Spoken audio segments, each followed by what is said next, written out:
Hi gorgeous, welcome back to my channel. In today's video, we're gonna learn how to do the Gujarati infinity drape. When I shared the infinity drape on my channel, the response to it was so incredible. So I tried to tweak it and create different looks with it. And today's look is one such look. It's a fun twist on the Gujarati drape and works well, I would say, mostly for satin silk saris. As you'll see in the drape, you really need the sari to be fluid and kind of drape beautifully. So I would definitely recommend a satin silk sari. Let's get started.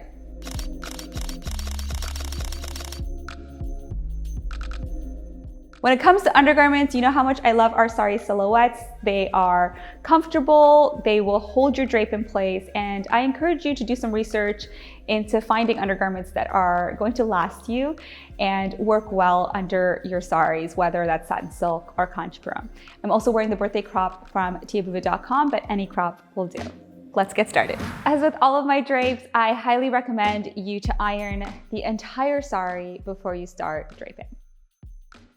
So for this drape, I'm not gonna pre-pleat my pallu, and you're gonna see why. You don't need a perfect pallu for this drape, which is amazing. So you can actually do it on the go.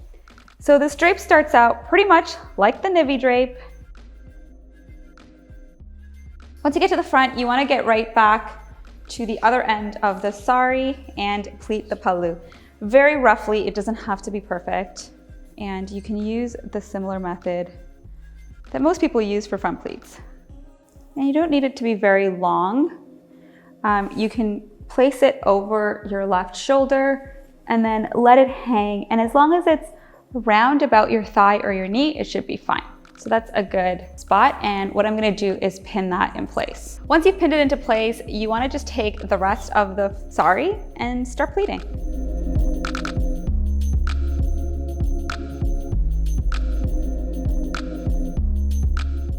You want a little bit of the sari to hang between the front pleats and the pallu, so this is a good amount of sari. So I'm just gonna leave that and then let these pleats go and pin them into place. Because I'm not gonna put anything on top of this, like there's no pallu that goes on top of the front pleats, I would actually recommend pinning on the inside so that it's less noticeable. What you wanna do is make sure this part is nice and smooth, and so you wanna remove any extra fabric from here and bring it to this end and tuck it in here. Again, this part is gonna be exposed, so you want this to be as smooth as possible. We're almost there. I'm just gonna add a waist chain to finish off the look.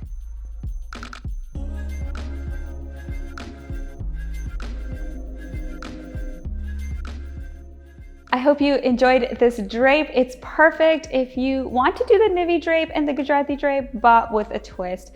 Also great for bridesmaids drapes. I hope you try this out. If you like this video, give it a thumbs up. If you have any questions for me, leave it in the comment box below. Hit the subscribe button and I will see you in a future video.